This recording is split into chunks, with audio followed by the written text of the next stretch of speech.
We're like radio. Welcome to the Tim and Dan and Rafa and Jessa show in the morning. We have a terrible name, but we got these voices. And we have sound effects like this one.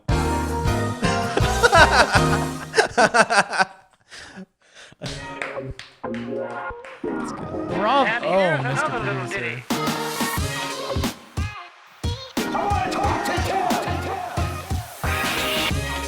Come on, Dan, you just want to anybody. I'm shaking the dust of this crummy little town off my feet, and I'm going to see the world. Hello, and welcome to the LamFam podcast. That was so energetic. I'm Tim. With me, as always, is Mr. Dan Senator, Rafael Zasueta, and pushing them funny little buttons over there behind that screen is the one and only Jesse. What up, fellas? I love that. Have you guys ever seen Superstore? Is it called Superstore? Is it a TV show or a superstore? Oh, I know what you're talking about. Cloud9. It's called Superstore. Anyway, there's this guy in there. Yes. Who goes, "Burr, burr, burr, burr," the way he does it. He just does it with his mouth? Yeah. That's awesome. Oh my God. That's great. Yeah, he's a great, crazy character. That horn was a bit loud on my headphones, Jesse. I don't know if we're destroying listeners or not, but It was very loud, but it was very appropriate. It's appropriate, yeah. I mean, if I was in a club, right? Dude. You won't. You haven't made any mistakes. It's the horn's fault. If you make one more, you're out of here. Too horny. Ah. That's when you need Oh, there we go. Yeah, that's when nice, you need nice. the rim shot. We have that somewhere. There it is. Look at that. He's got it down, Dude, yeah. You're good with your fingers, dude. So as you can tell, we are a professional production because we have these sound effects. Yeah, that's all we need. We don't need any like Emmys or trophies or anything. We Not just put need in post. This is happening live, Yeah, baby. live. We're like radio. Welcome to the Tim and Dan and Rafa and Jessa show in the morning. We have a terrible name, but we got these voices. And we have sound effects like this one.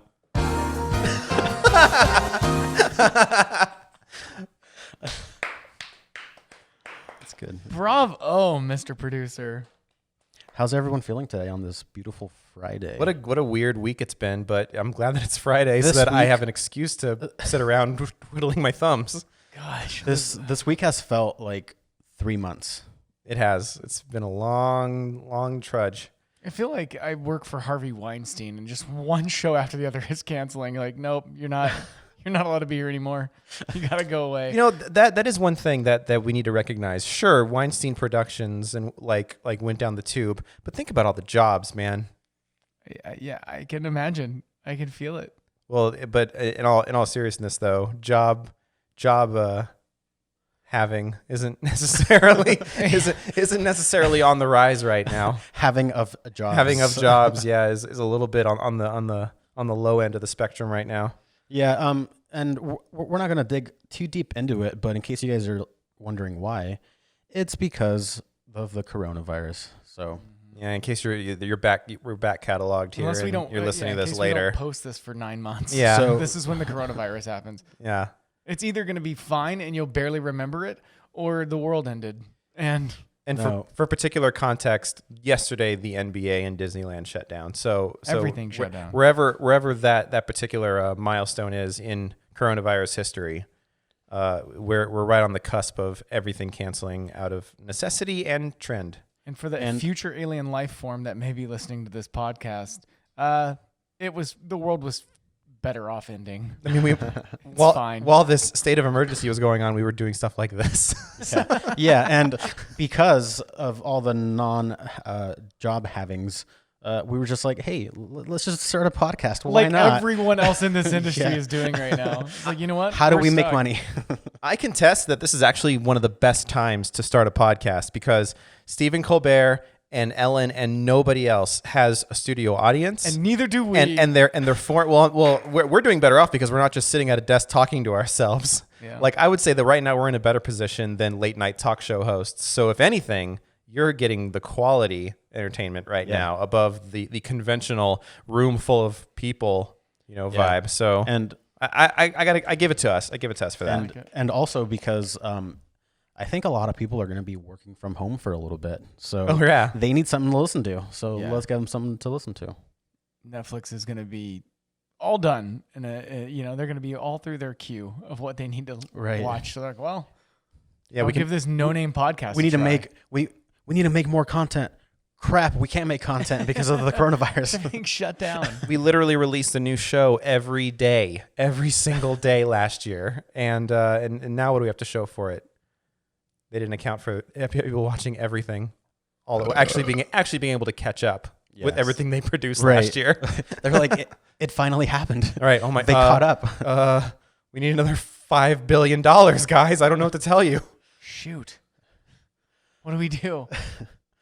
What we're gonna do is we're gonna talk about not only the film industry and all the aspects of the film industry, going from pre-production to actual production to post-production, but pretty much really anything that we can think of. And today, in particular, we're going to talk about success in the film industry, what success means to us, to everyone, all three of us, all four of us, and not only how we think we can have success in the industry, but how others can have success in the industry, just thinking in broad terms and also just in little specific terms.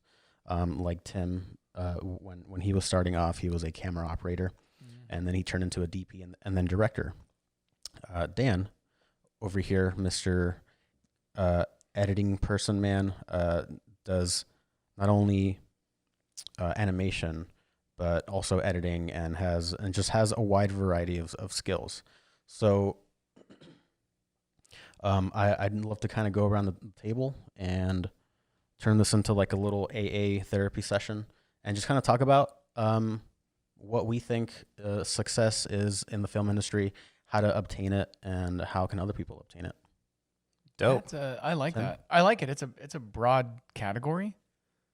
I would kick this off by saying, First of all, you have to say your name. "Hi, I'm Tim." Hi, Tim. Hi, Tim. And I've been disillusioned in this industry for 20 years. Yeah. I came in here because I thought there was alcohol. Dang it.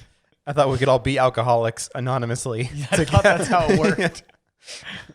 I think success in this industry, people are going to measure it differently, because for some, I think my mindset for the longest time was always chasing this, like, when I make a feature film, I set a goal to early on. I think I was when I was 29. Mm-hmm. I set a goal to be like, I'm gonna make a feature film before I'm 35. That was my goal. And what I mean by feature film is like, a legitimate financed production that was something narrative. And that happened and ended up getting cut up into episodes, like released on like Funny or Die and everything else, with big names, 70-person crew and semi trucks, the whole thing. Mm-hmm. And after that, I was like, oh, okay. Like it wasn't what, it wasn't this like, oh, I arrived at some mountain. It just showed me so many areas that I wasn't ready for, or so many areas that, I got encouraged or something creative sparked, and I was like, I want to kind of go in this direction. So I think you got to be really careful if you're focusing on one single, like, if I can do this, that's success. Mm-hmm. I used to think like that, but I think success now is more of, if you're doing something that you legitimately love and your bills are paid, that's about as damn successful as you can get. Sure. Mm-hmm. In my whatever field that is.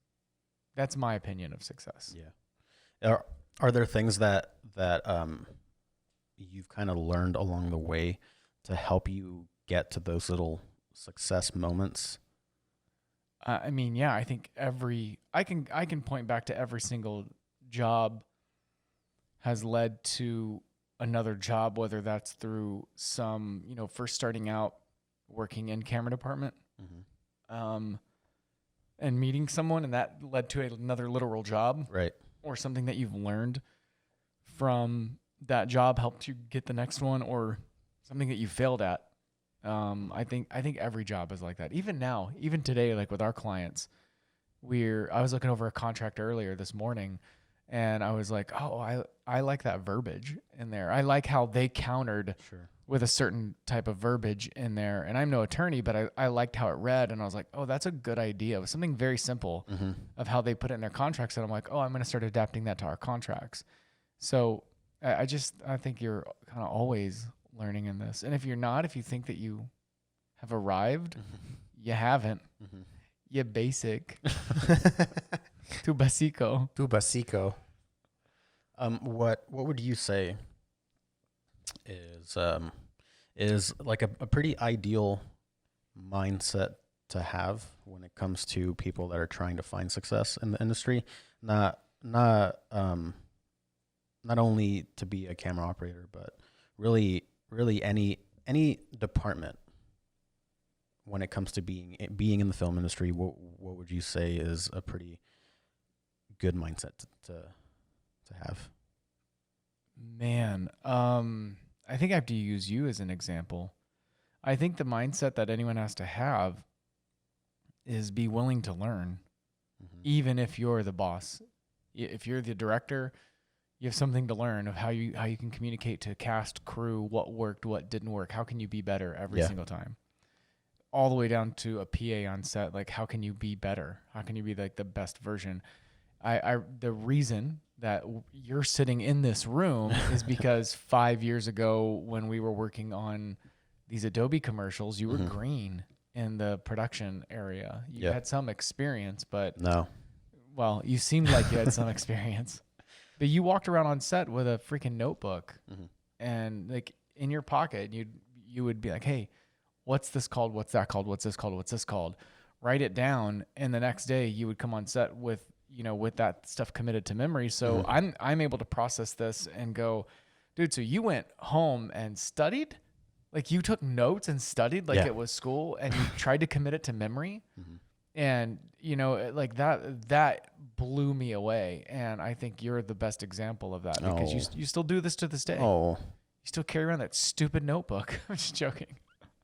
I don't. I know. Do I? No. I have notebooks. I just have things everywhere. I write random shit everywhere. I write on my arm. That's a good habit to have. Yeah. Just writing stuff everywhere? Yeah, well, writing stuff everywhere. Write the it on walls. anything you want. Yeah. As long as you're writing. You still do it to this day, and I love it.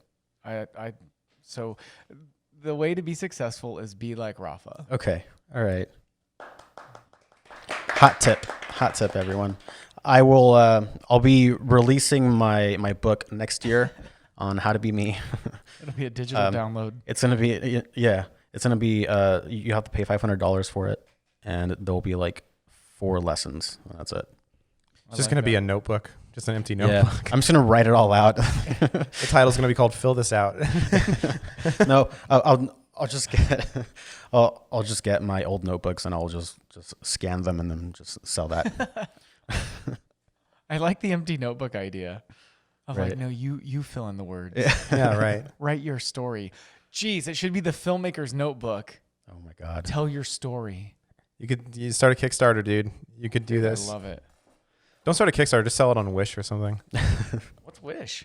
Oh, it's this. Everything from Wish is like from China, and it takes like a month for you to get it. Really? Yeah. I've never actually ordered anything. Really? from Oh, is it. that those Wish boxes that other influencers try to act like they got stuff for dirt cheap? It's like it's like a social media thing. You can probably see it on like your Facebook feed or your Instagram feed or whatever, but it's like really out there products of things that are, I don't know, like too good to be true, and apparently they usually are, and They're usually Shocking. bad and cheap, and they break. yeah, it's like the insane, like as seen on TV aisle of Of the internet. of internet shopping. Yeah. I like it.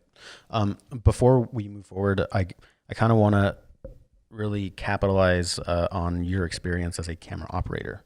Okay. And the fact that you started from a certain point, and then now you're here, and to me, like, everything, right? No. And to To me, you? to me, yeah, you know everything. Can you tell my wife that? Hey, Jen. Or wait, will you marry me?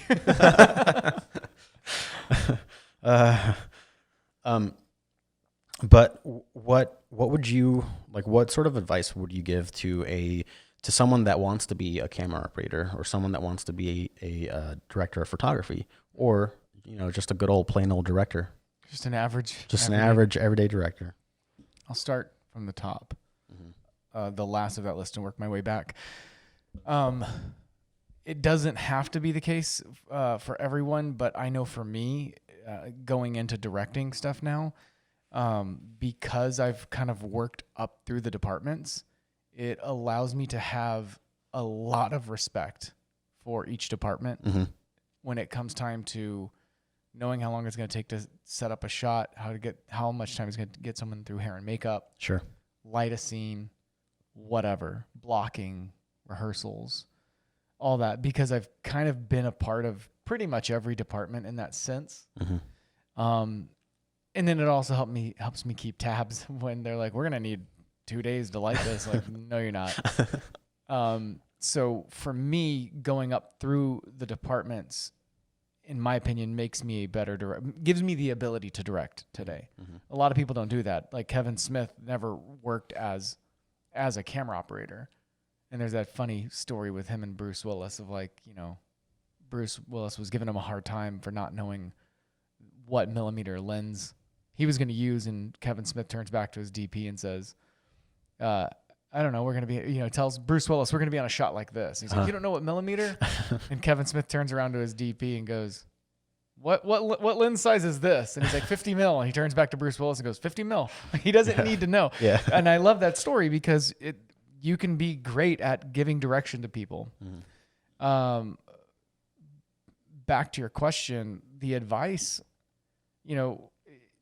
again, everything built up from one another. I started out with just making home movies in junior high and high school because I loved the idea of shooting something and then, having this is going to date me. We had 3 VCRs lined up. What's that? Yeah.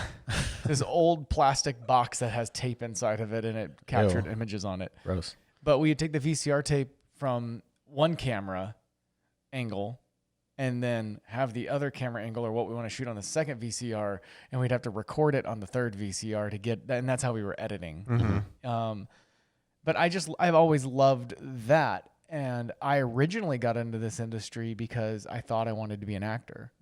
I was like, oh, it'd be fun, pretend, do stuff, whatever. That was my whole assumption of the industry is I want to go pretend. Right.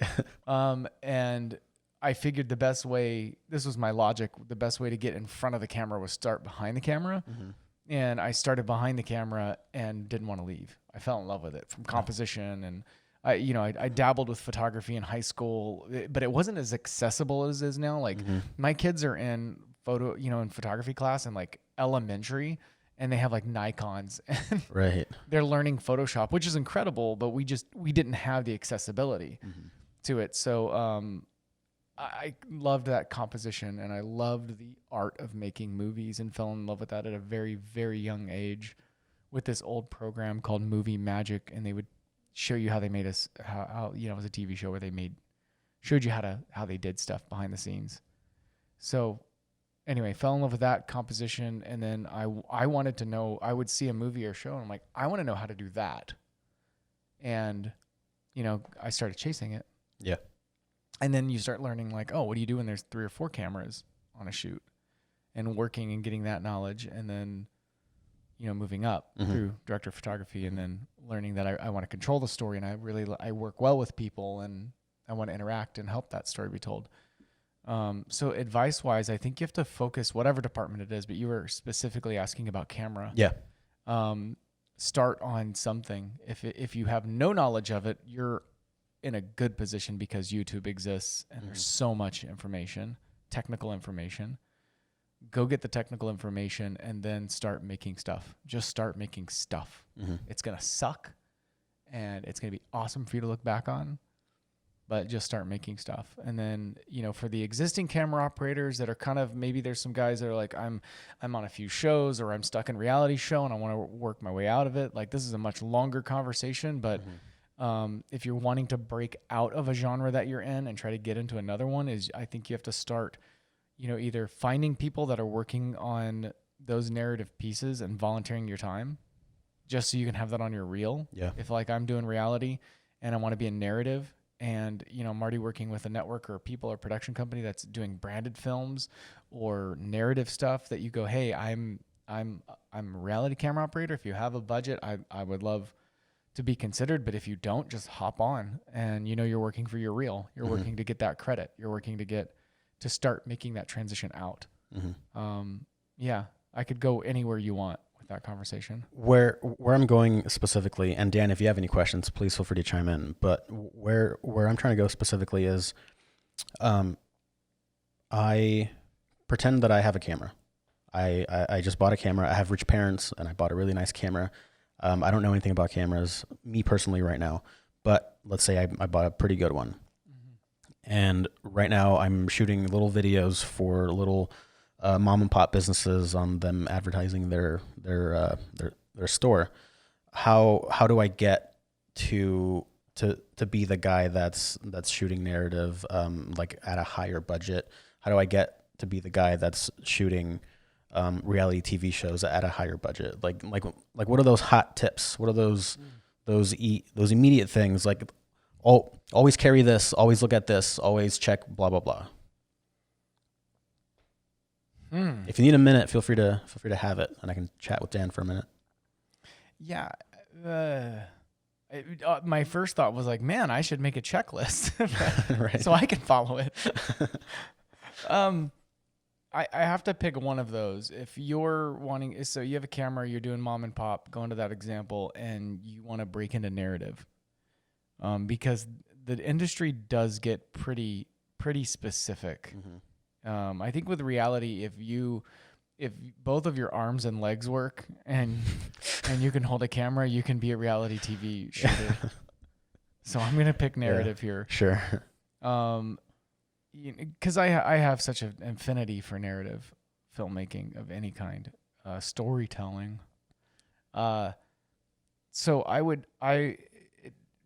So pretending in this situation that you don't need money, you have rich parents, that you just want to break into this industry, into this specific genre, I would start partnering with other writers, someone who has a script that you could shoot, finding a friend that's like, hey, I know you want to write. Could you write something for me? And I want to do a shot breakdown. I want to think about what lenses I would use. What's my style? What is this going to be? What's the tone of it? Is it a comedy? Is it a horror film? Is it a Western? Is it a period piece? Any of that stuff, and start making a shot list, breaking it down. What are the tools that you're going to need? And then studying other genres that you whatever your piece is going to be, is study other genres to see about their composition, their framing, how the camera helps support the story. Because I think that's the biggest part about narrative, is it's not just showing what's happening. Yeah. If you break down narrative TV shows or films, the camera is acting in a way that is making you feel a certain thing, whether that's connection to the character or separation. As a bystander, the camera is a character, I think, in all of these narrative type films. So study that and start applying that to your work. Start applying it to what you're doing. Yeah, that blew my mind when I was first just starting and getting into it. Hearing someone say that certain shots make people feel something different, right? Yeah. Well, think of like a wide angle lens, something, or bearing your subject, kind of taking like the rule of thirds, right? We all kind of know what the rule of thirds is. You break up your third, your screen into top thirds and side and middle thirds, right? Like horizontally and vertically. If you were to bury your character, where in this scenario we're in an old church, right? A wooden benches in an old church, and I want my character to feel isolated. I'm gonna bury him in that like bottom right quarter, little sixth of the screen or ninth of the screen, way far in the distance. Have him in focus and other objects and people filling up this frame over here, on the left hand side. Yeah. And he's going to feel isolated. He's going to feel literally smaller and less important. If you reverse that and put him in the foreground on the same shot, same lens, and put other people back there and your main character closer to the lens and more dominant in the positioning, he would feel more important just by changing character positions, just by moving one person forward, one person back. There's a lot of power in that. There's a lot of psychological intuition that goes into it. Yeah. I've seen too many independent efforts that pay no mind to what, like you're saying, like what their framing is doing or not doing, what their editing is communicating or not communicating. It's you need to be extremely critical of yourself when diving into narrative. Like I see too often, I see tons of ambition, and I don't see a whole lot of worthwhile product come out of that. Yeah. And so that's one of my number one. Whenever someone wants to talk about their independent project, I'm like, yeah. You want to talk about it or you want to do it? You said something really important there that I love is you need to be very critical of yourself. Absolutely. Not putting yourself down, not, oh, I'm a piece of crap, but critical of your work. You need to be aware. You need to be aware of what you're actually accomplishing. It's one thing to hit record, like JGL all day long, right? Hit record. Got it. But make sure, take a look at your dailies, figure out when and how to push record. It's not just about hitting the button and saying, I did it, good for me. Yeah. I think that's a good point too, is when you are on a budget, when you are on a set that allows you to look at your work for the day. We do this all the time. Like one of the first things that I want to do when we either get back to hotel or, Airbnb or wherever we're staying, and we have the luxury of having the drives and content ourselves. Like I just want to sit there and look through all my shots. I want to look through, not of like, oh, I'm so cool. Isn't this, I'm studying and analyzing. How can I be better tomorrow?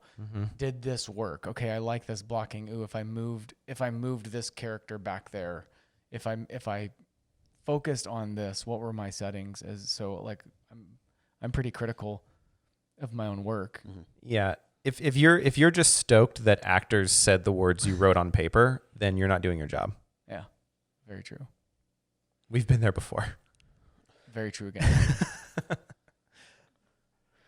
Dan, Yeah. how are you doing? I'm chill. Just hanging back, listening to the wise words over here. Of the old fart. Yeah. My black eye. I forgot. Yeah, he has a black eye today. Yeah. Don't ask. Okay. We're not going to go Do there right do now. not ask. No one ask. Don't ask in the comments. Don't do anything. At this point, you brought so much attention to it. I feel like you should. You should see the other guy. The other 13-year-old. He was 11. Sorry. And that's all we're going. I want to talk about Dan. Hi. So you starting off, I feel like for as much as we joke around and make fart noises and stare at each other, I don't have a full grasp of where exactly you started off. And given where you've started off, you're more than welcome to not go into detail. Okay. But what I see now is an award-winning editor and animator.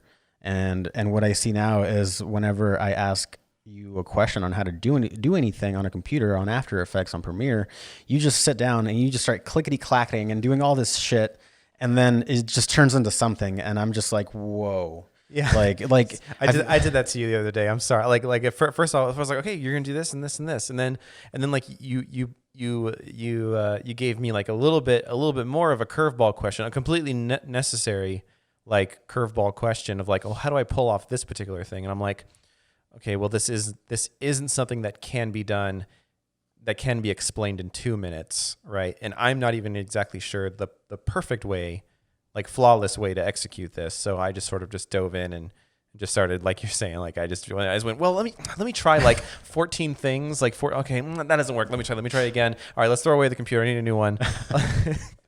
Yeah. So yeah, I mean, to me, you know how to do a lot, right? Yes, I think I guess so. Yeah. Allow me to be humble, but yes. You as a freelancer, from my understanding, you've been a freelancer for most of your working life in this industry? Practically speaking, yeah, you can, like, ever since I got out of college and then worked actually at a company, like on salary at a company for 4 years, doing marketing and everything that entailed in marketing, graphic design, sometimes video production, sometimes animation. Most of the time it was me in Photoshop and InDesign, or building, making catalogs from scratch, front cover to cover myself, taking product photographs, like blowing up exposure 200% and saturation 200% and saying, look, I went to college. I know what I'm doing. I knew Photoshop really well even before I got my first like legitimate position, like job out of college. So that was one of my number one like strong suits, was working and stuff like that. Not necessarily, graphic design, and I didn't go to school for that or anything, but a lot of self-teaching, a lot of practice, and a lot of just needing to do something because it's the position that I took up. And this was obvious. I would say not obviously, but this was because I was involved in a company that was relatively small, like with maybe 20 employees to its name, not some startup, like an actual company with a product that needed marketing. Yeah. So that forced me to learn a lot of different things and be, I would say in all respects, a master of none, but nonetheless getting to dive into software and, get to know things like paperweight and how to vectorize things and how to print things and how to embroider things and how to edit things and how to all of this stuff came into play. Color theory, it starts to seep in slowly but surely, especially if you're critical of yourself. You start to learn things out of necessity. Is this some sort of interactive theater art piece? That's exactly what it was. It was me just kind of like, if someone walked into my office and they were like, does he know what he's doing? And I'd just be like, well, look at all this stuff that I made. I mean, I must, right? Yeah. No, we got by, and ever since I left that company, though, yes, I've been working. I've been technically self-employed since then. Okay, so as a person with all these attributes, right? As a freelancer, there are, and I'm not saying this to make you sound any less unique, but there are a lot of people like you that want to be in this position, that want to have success. What in your eyes, with editing, with animating, with all of these skills that you have, and all of your real hot ambitions, what would you consider success, and what would you tell somebody that wants to be in your position, like how to have success, even though it's what did you say, arbitrary? Is that the word? Yeah. Ambiguous. Yeah. I don't know. There's so many different ways to answer that question, or at least fill a little bit of the mosaic of what success ultimately is, like sure. that we kneel at the altar. I don't know. I go all over the place when I think about success, like just hitting my 30th birthday, being out of college since 2010. So 10 years out of college now. I don't know that there's any one real way to define success. I think that if you were to ask, oh well, what does it take to get to where you are now, where you have steady work and steady income, while being able to be experimental and work in a relatively flexible way with flexible approaches to different projects. I would just say, don't take any job for granted, but don't take any job for granted, but know when you need to move on. Know when when a particular, like if let's say that you like primarily work for one or two people, right? Like just feel it at like understand self-worth. I know that that's a really weird thing to say. When someone tells me, oh, you should know your worth, I'm like, how can I know my worth as a creator, as an editor and animator? I'm so critical of myself. How can I say, oh, I'm definitely worth this much, or I'm definitely worth that much? It's something that has always, like, every time invoice comes up, every time quotes and, oh, well, what's your hourly rate? Every time that question comes up, like, I want to just jump off a cliff, because I don't know how to answer that question. Yeah. I don't know how to do it. When I think that there's some extent of, there's some part that is naive about that, and there's some part that's a little bit freeing, and there's some part that's a little bit healthy about the way that is. When I went to school for film and video, my dad asked me, how much money are you gonna make when you get out? Mm-hmm. And I was like, I don't know. And he was like, that's probably a good answer.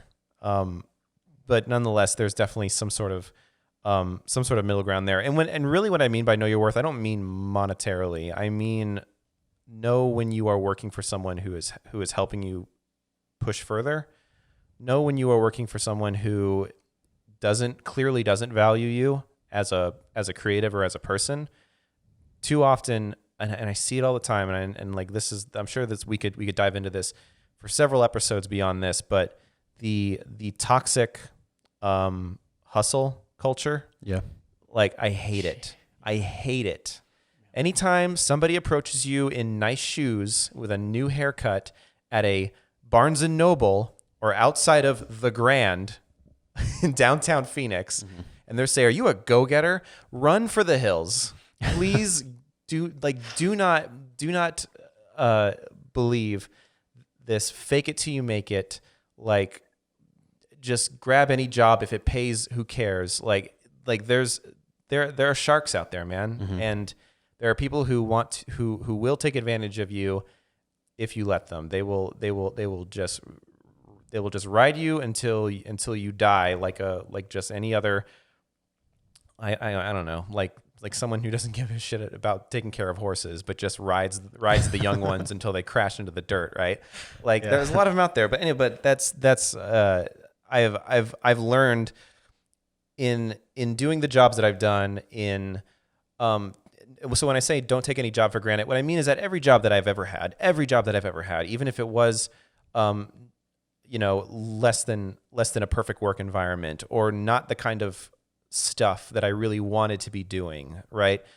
Take it at least in stride, and recognize that no matter what you're working on, if it's a reality TV hunting show, and these are all things that I've done, if it's a reality TV hunting show, if it's a reality TV fishing show, if it's an animation on a product that you don't necessarily believe in, or if it's a bunch of viral, like baked viral videos that are meant to fill some sort of, I don't know, supposed, I don't know, when mouth hole. Yeah. Yeah. When you're working with difficult clients, when you're working with, a production situation, or a client who doesn't communicate very well, just know that everything that you're doing, you're learning, no matter what. You're absorbing, and I take that. I think about that a lot when I think about success. Is like, I don't need to be a rock star today. I don't need to be a rock star yesterday. I don't need to be a rock star tomorrow.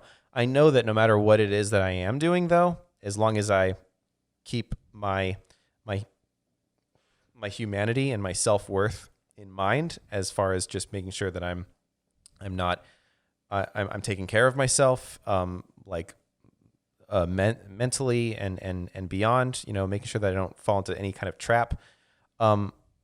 Know that everything you're doing is a learning experience. No matter what, you are building on top of yourself, yeah. and you are growing and absorbing and becoming a more refined person, a more refined creative, a more refined filmmaker, a more refined individual, and all of that is worthwhile to a certain capacity. Yeah. So that would be that's like the number one thing that comes to my mind when it comes to success. So what you're telling me is that if I'm 19 years old and I say by 25 I'm going to own a business and be perfect and know all these things, that I probably shouldn't do that.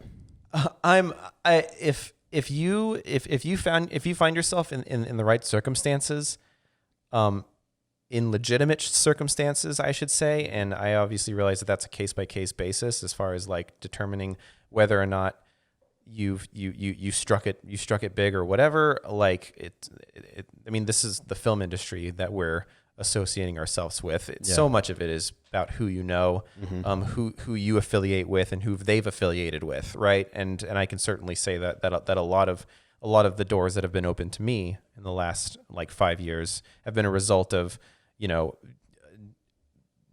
of something like that. Like, but if you end up having a feature film at 25, it's not unheard of. Post Malone is 24 years old, for goodness sake. Like it completely depends on the situation and what you're bringing to the table. And I don't know, a little bit of hustle goes a long way. I can't deny that. And I think to your point, absolutely, that's an okay dream, and that's a wonderful thing. There's a buddy of mine who I want to say a year ago started posting photos on Instagram of like, hey, I'm kind of teaching myself how to do photography, and now he's doing like, he's taking pictures of, he has clients, he's got people, he's doing like, the cover of some local magazine, and his stuff looks good, and like a whole fashion spread for a fashion magazine. In a year and a half, he just gets it. He has great talent, he hustled, learned Photoshop. I guarantee you, if you said in a year you're going to be doing a fashion magazine spread, he'd be like, bullshit, there's no way. But I'm watching the guy, humbly blow up. So is it possible? Absolutely, it's possible. Yeah. But don't get hung up. There's a balance between having a vision, which I think you absolutely should have a goal and a vision for what you want to do, and not kill yourself if you don't meet it, because you've collected other treasures along the way. You know what I mean? Yeah.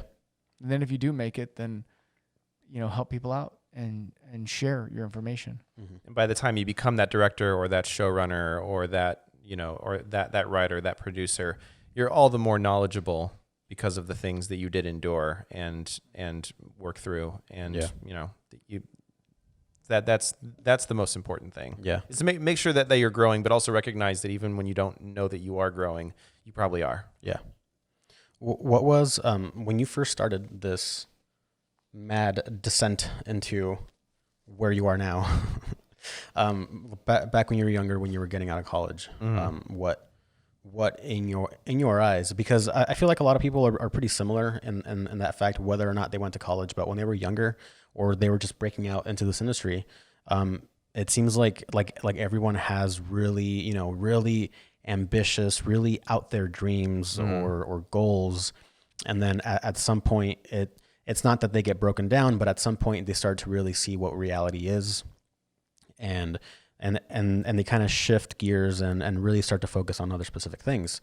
So did that happen to you, or what were your dreams like what was success like in terms of 18, 19, 20-year-old Dan?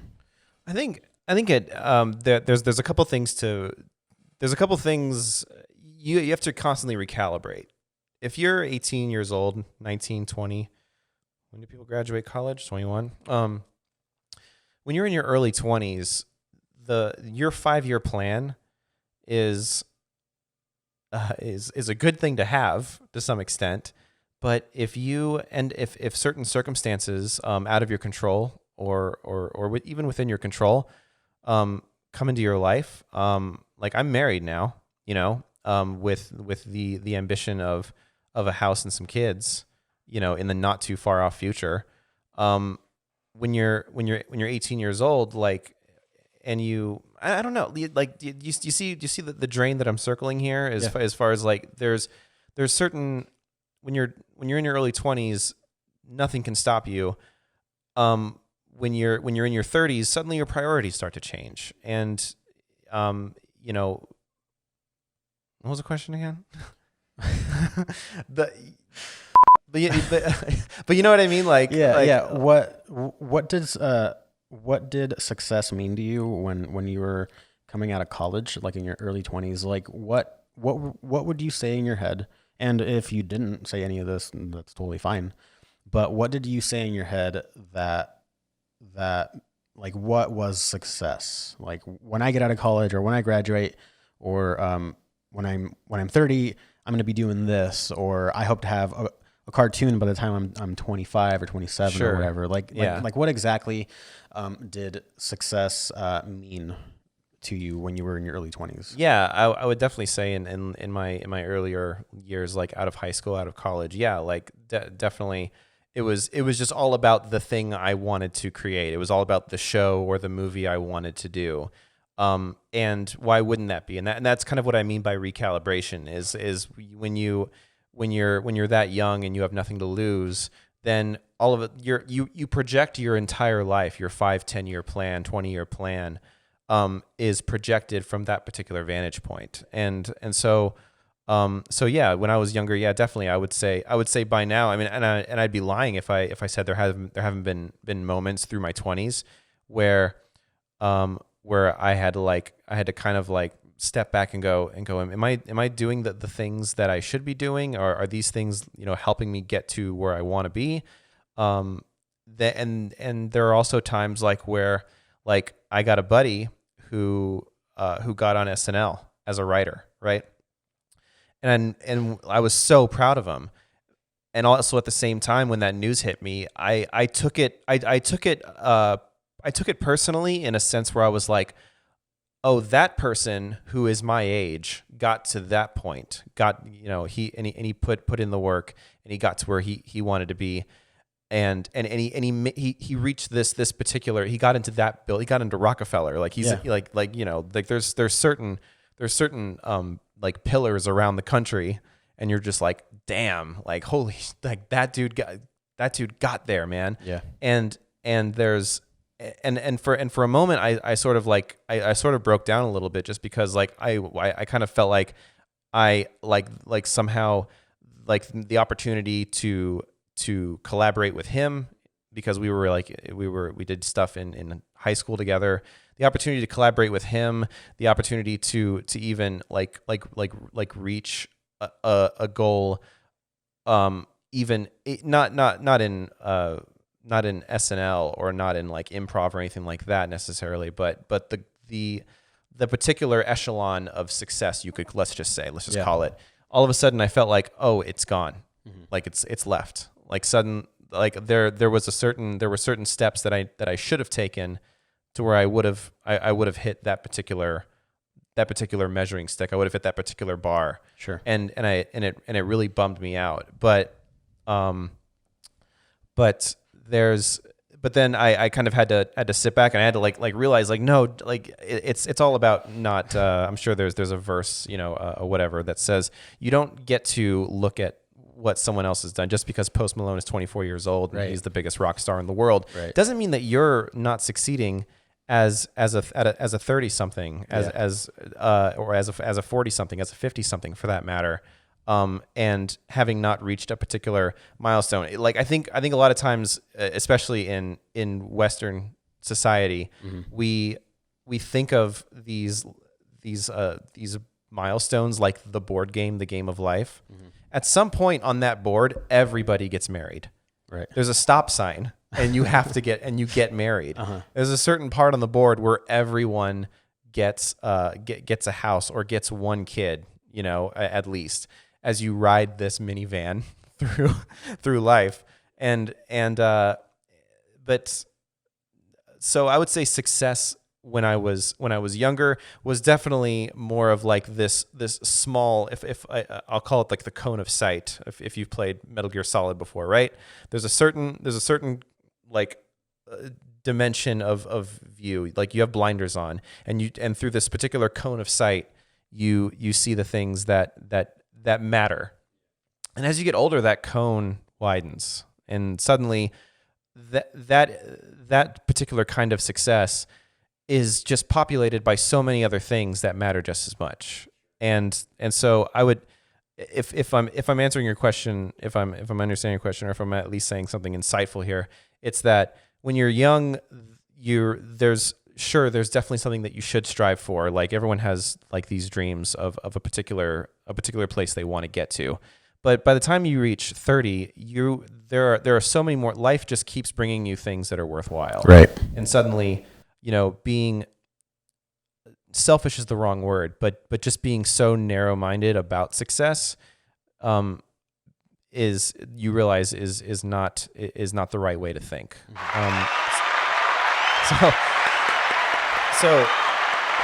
So success for me, now at age 30 is a much broader term than it was when I was 20. I think that's the best way to sum up what it is that I said, is that success meant three things, maybe two things, maybe one thing when you're 18. When you're 30, success is about 45 things. It's about sharing the space. Yeah.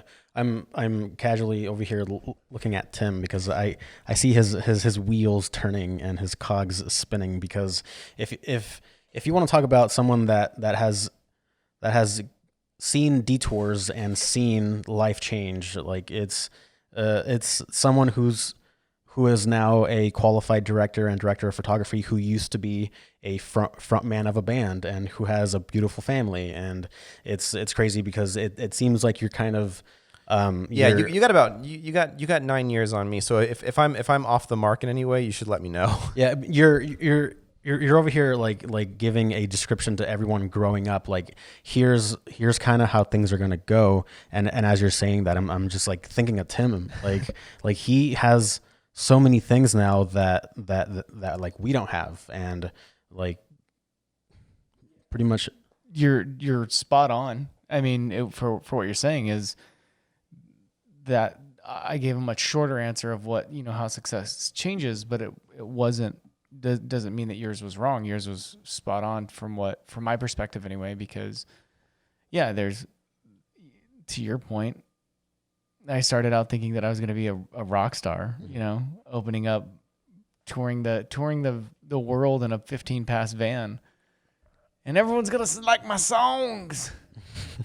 And I still love all that. It's kind of an incumbent of both points is I relied heavily on my music background when that whole deal fell apart and we weren't getting the contract, and story for another day, but it's I used that musical production background, from producing, sitting there pushing buttons, editing dialogue, recording voices, to immediately sustain work in the production industry. Of like I got a contract doing all of the voice recordings for American Express for their training stuff. Their boring training, like dialogue. orientation videos. Not videos. It was all audio. Oh, audios. And it was basically like how customer service needs to handle their 300 or 400 list of responses and situations. It was basically like editing radio shows of dialogue back and forth of going, if in this scenario, Susie is having trouble with her, platinum card, and it plays out some scenario, voice acting. Mm-hmm. And how the customer service is supposed to respond, and all the back and forth. Well, if they say this, then you say this. Yeah. And it was like a year-long contract of me sitting in a booth by myself. And when I say booth, it was like a makeshift office thing at American Express headquarters in Phoenix, recording all of the dialogue, occasionally getting people in, pitch shifting my voice to make it sound like different characters, giving them accents. Like, it was the dumbest thing in the world. I wish I could find it. That'd be amazing. Do you remember like one or two lines that they can just kind of give us? No. I mean, because I probably recorded hundreds of hours of dialogue, hundreds, and edited it all, and it was their scripts, and I just got to the point where I would just mindlessly record it and. And they'd be like, "Great." Yeah, they didn't care. They didn't really care. It's like you did it. It's someone, there's no you are alive another day. It doesn't matter. You got it done. You hit your quota. Bye. But all that to say is, yeah, talking about pivoting and changing, from when I was 18, I thought I was going to be a rock star to, going into the film industry of thinking that I was going to be on camera to never. I remember explicitly saying not many years ago, probably, 5 to 7 years ago, saying I have no desire to own a production company whatsoever. I don't want to. There's nothing about it that I want to do. I just want to keep doing shows and documentaries, and I want to be on crew and doing this. Cut to. But wait a minute. Spoiler alert. What are we doing here? Yeah. There's a production company with employees and payroll and the whole nine, and we've gotten to work on some pretty incredible things together that I have a lot of fulfillment doing. That no, you haven't seen our shit in theaters, but I'm really happy. Even dealing with this week, we've lost about $150,000 in revenue in 36 hours. Just the shows being canceled. Just overnight, shows being canceled, production stopping cold in their tracks. But we're here, and we're going to continue to be here, and we're making stuff, and we're pivoting and able to pour all of our talents into this one particular contract that isn't right now in threat of canceling, and I feel successful. I feel like that measurement is the quality of life is better. Yeah, for me right now. So on the topic then of the fact that 5-7 years ago you said that you'd never want to own a production company. Why do you own a production company? No, it's more of what do you guys like? What do you guys think encapsulates a successful business when it comes to media production of any extent? But I think more specifically how we operate. But kind of like businesses on our level. What do you guys think are some good things to keep in mind for anyone that kind of wants to start their own production company? I default to Tim. Yeah. Well, one sec. Yeah. You'll be involved because you deal with clients too, and you also edit. So Yeah, that's true. So- Yeah. Okay. Yeah. Well, fair let's enough. let's re-clarify. He doesn't like to deal with clients, and No. he edits. I professionally deal with clients. Yeah. Is what I do. I think, and I can just base this on ourselves, is the biggest focus when you're going to start a production company is clients. You can't have clients without, you can't have a production company without clients. And I'm not going to get into how you get them right now. I think we should cover that. I think that's probably a pretty good topic of how to break down of obtaining your first and sustaining your 30th client, like everything in between, I think is interesting for anyone that would want to listen to it. But jumping ahead to the point of where you have one or two clients, whether they're like a one-off, come film my restaurant so I can put this on Yelp, or come shoot this event, or some corporate client. I've said this before, but I can trace back every single one of our, 25 to 35 clients. Most of them are reoccurring. I can trace them back to a job that I started on as a camera operator. And my way of when I'm on set, when I'm working, whether it's as a hired individual crew member or as we as a production company, is, we're nice to people. I mean, it sounds stupid, not overly, like fake. We are authentic. Yeah. A little charismatic, but respectful. We have a good way of making the client feel comfortable and laughing with them when it's appropriate and knowing when to shut up.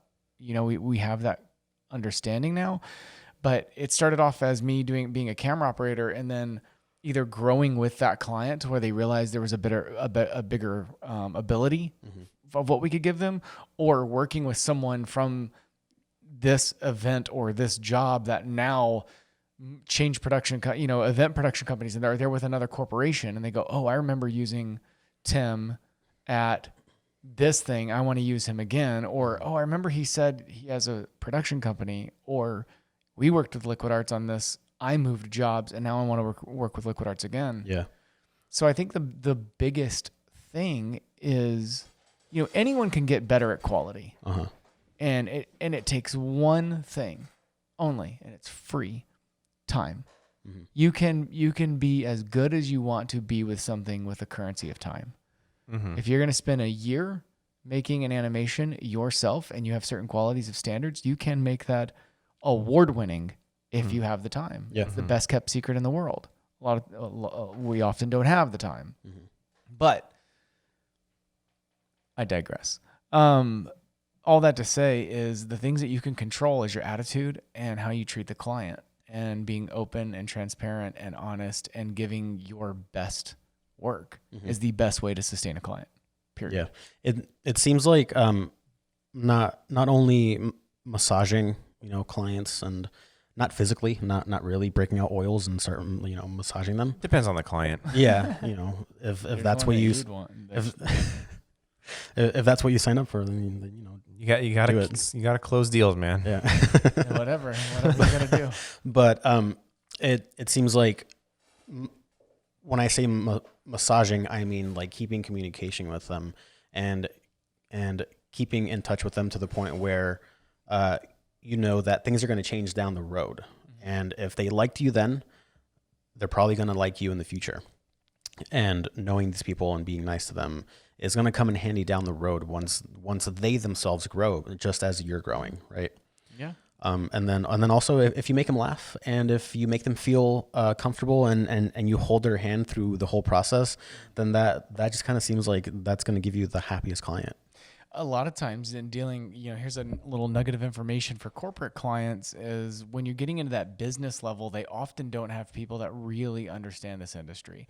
And I've seen two major reactions that will make or break your ability to retain that client. And one is the approach of understanding that they don't get what we understand. They don't understand the language. I had a client call a drone thingy the other day, and they were like being dead serious. They weren't wrong. They just said too many words. Too many words. I just had to leave off the last one. Yeah. And rather than it's a simple example, but not making your client feel like an idiot, or the pretentious like Hollywood type.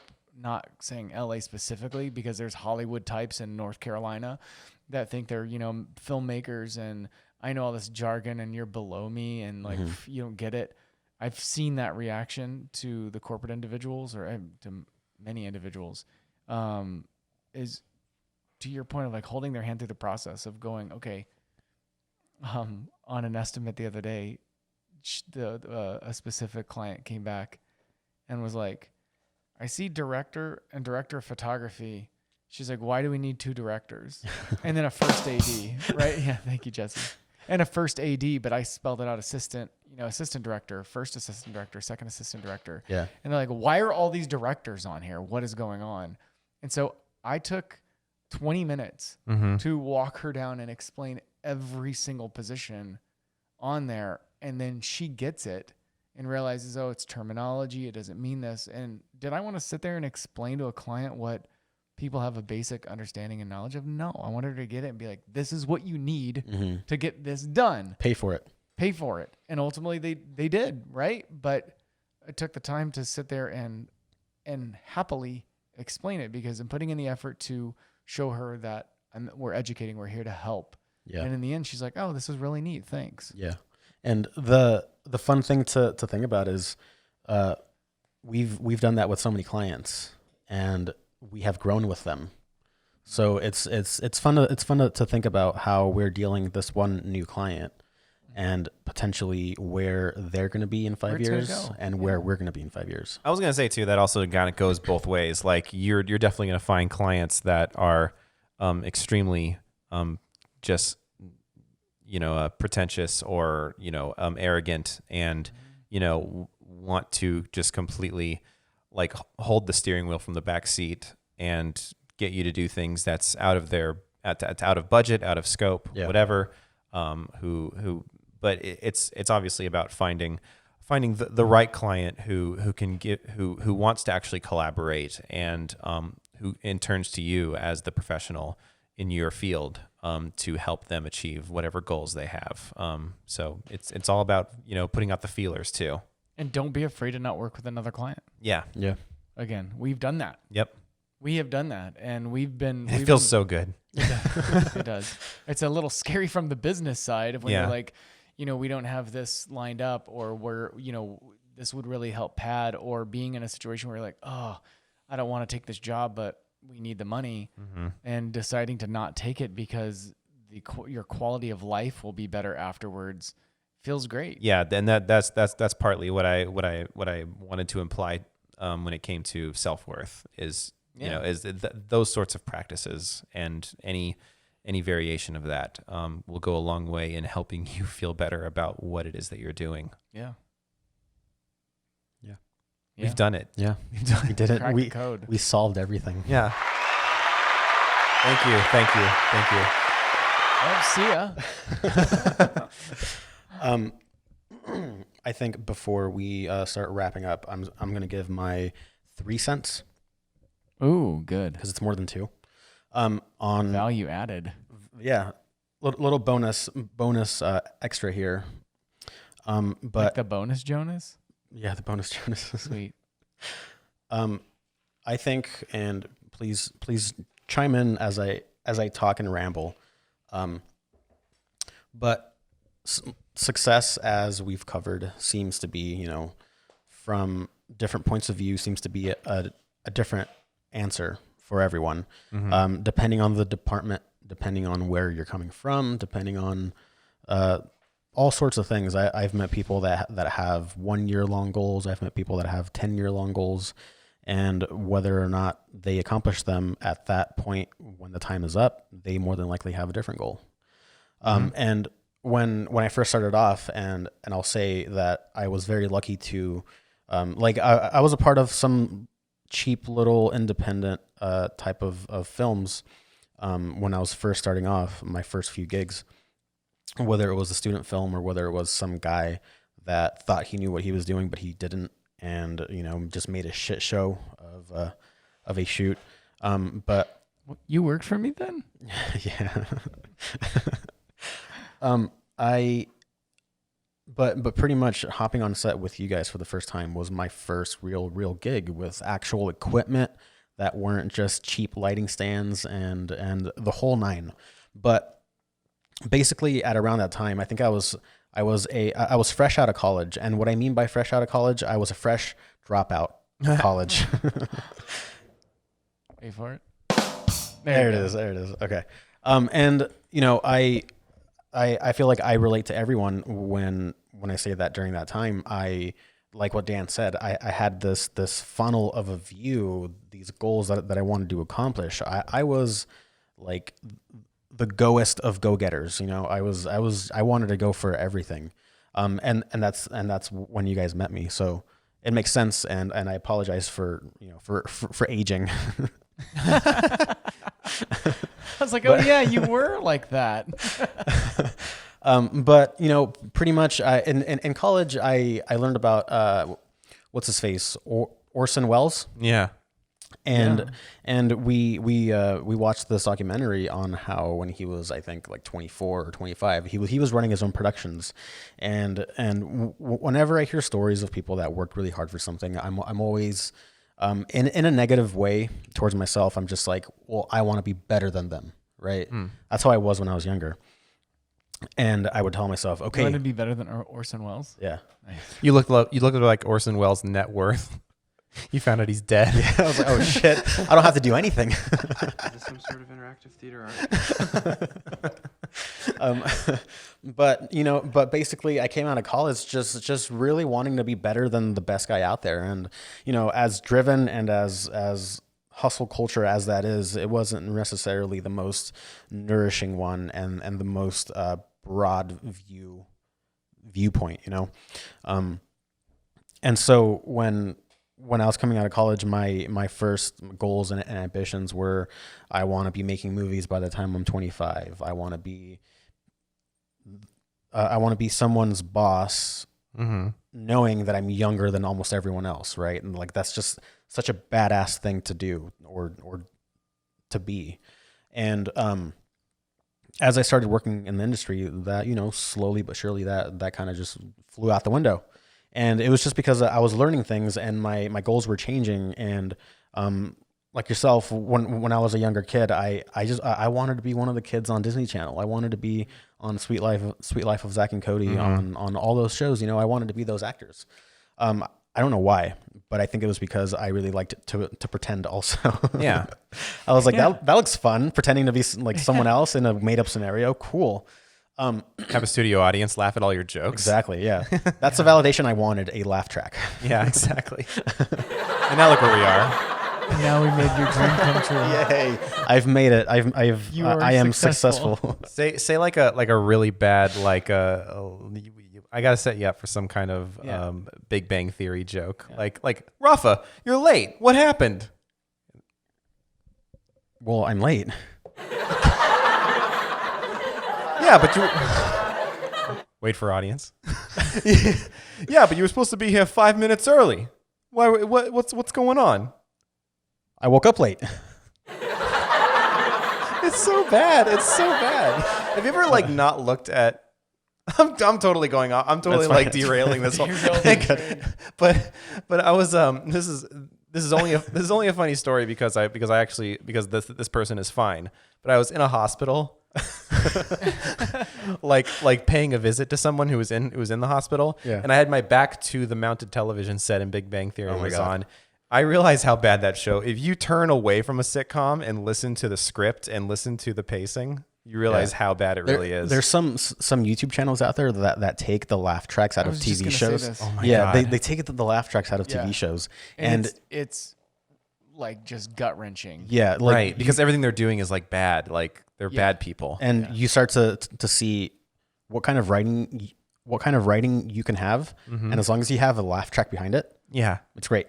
It's so ridiculous. Meanwhile, Sunny doesn't have any laugh track, and they are the worst people, and it's the best show. Figure it out, guys. Yeah, that's right. Dropping some knowledge on your asses over here. Anywho, so you want to be on Zack and Cody? Yeah. I got you. Don't worry. I got you. You wanted to pretend, but as I started working in the industry, my goals and viewpoints just kind of slowly started to change, and my view of success and what success meant started to change itself. And along the way, I think really anyone in any different department would have different levels of success. If you want to be someone that just wants to make a living off of PAing and that's success to you, then friggin' do it. I know people that have been PAing for 10 years and they're still doing it. And they get lost on set. They're just like. And they still want to do other things, but so far they're making a living and they have a roof over their heads. They have a car. They have lovely family members and everything. And as long as they can keep a career of being that role, then to them that's success, right? And it's different from a sound guy to a camera op to a first AD to really everyone. But like I was saying, what I had then as far as goals and viewpoints are so different now, because now this isn't really the best time for me to start talking about what I think success is, because I'm really going to start to reevaluate my whole last 5 years of being in this industry. But essentially down the road, it comes to the point of being able to creatively make what I want, and have people pay me a shit ton of money to do what I want. It's the wildest of dreams. And then along the way, like using that to just kind of help other people too, whether it's other people in the industry or whether it's or organizations or foundations that specifically aim to help people.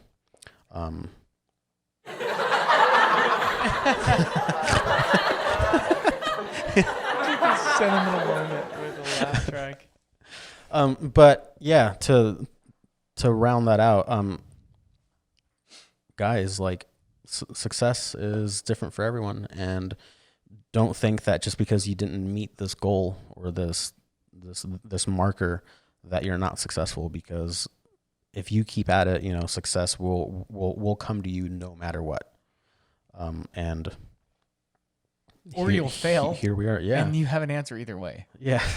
Also, find friends that are not afraid to tell you if the thing you did is not good. Yes. Correct. Yes men, they call them. Yeah. Wait, I want to say yes, but I'm conflicted. Constantly recalibrate, constantly reassess. You know, we covered Where's some. the Joker bit? Where I need a new sound. I need a new sound bit, Jesse. What kind of? Why so serious? Copy that. All right. We'll get it eventually. Neat. Happy Friday, everyone. Bye. I love you all. I love you too. Yeah, we love you too, man. Let's round this out. And here's another little ditty.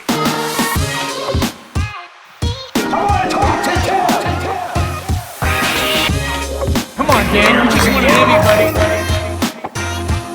I'm shaking the dust of this crummy little town off my feet, and I'm gonna see the world.